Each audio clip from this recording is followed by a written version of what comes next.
நீர் கடன் செலுத்துதல் என்கின்ற விசேஷ சந்தி வழிபாடு அனுதினம் சிவாச்சாரியர்கள் செய்கின்ற அந்த விசேஷ சந்தி வழிபாட்டினை அவர்கள் அங்கே பெருமாள் ஆலயத்தினை செய்து நம்முடைய திருக்கோவில் சார்பாக பெருமாளுக்கு நாளை தினம் அபிஷேக ஆராதனைகளுக்காக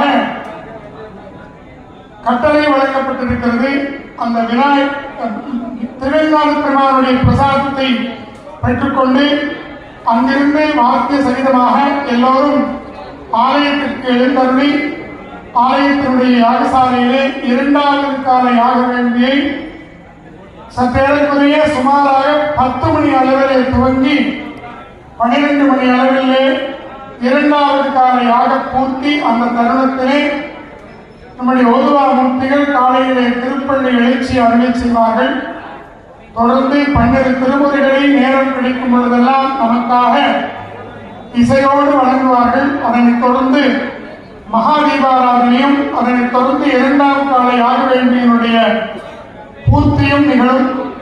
அதே தருணத்திலே 10:30 மணி முதல் 12:30 மணிக்குள்ளான அமைந்த நல்வேளையில் நம்முடைய சிவபெருமானுடைய சன்னிதானத்தில் உள்ள பரிவார மூர்த்திகளுக்கு அஷ்டபந்தன மருந்து சாற்றுதல் என்கின்ற நிகழ்வு.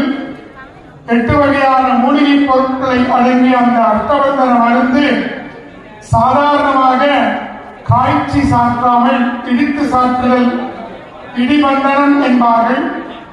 இடித்து மருந்தை சமமாக வெண்ணெய் கலந்து அந்த மருந்தை இடித்து சாத்துவதன் வாயிலாக அந்த மருந்து இறைவனுடைய திருவுருவச் சிலை, இறைவனுடைய திருவுருவச் சிலைக்கு அடியிலே அமைக்கப்பட்டுள்ள பத்மபீடம் சிலை இரண்டையும் இணைக்கக்கூடியதுதான் அந்த அஷ்டபந்தன மருந்து. எண்வகை மருந்தும் மருத்துவ குணங்களை தன்னகத்தை அடக்கியது. நாள்தோறும் நாம் அந்த இறைவனுக்கு செய்யக்கூடிய அபிஷேகங்கள், அந்த அபிஷேக தீர்த்தங்கள் இவைகளெல்லாம் அந்த மருந்தில் பட்டு வரும் பொழுது அந்த பொருட்கள் எல்லாம் மருத்துவ குணங்களை உடையதாக மாறுகிறது. அந்த மருத்துவ குணம் உடைய அந்த அஷ்டபந்தன மருந்து ஆனது நாளை சாக்கப்படுகிறது. நீங்கள் எல்லாம் அதில் எப்படி பங்கு கொள்ளலாம் என்று சொன்னால், நீங்கள் ஒவ்வொருவரும் உங்களால் முடிந்த அளவிற்கு வந்து அந்த அஷ்டபந்தன மருந்தை நீங்கள் இடிக்கலாம். உலக்கையும்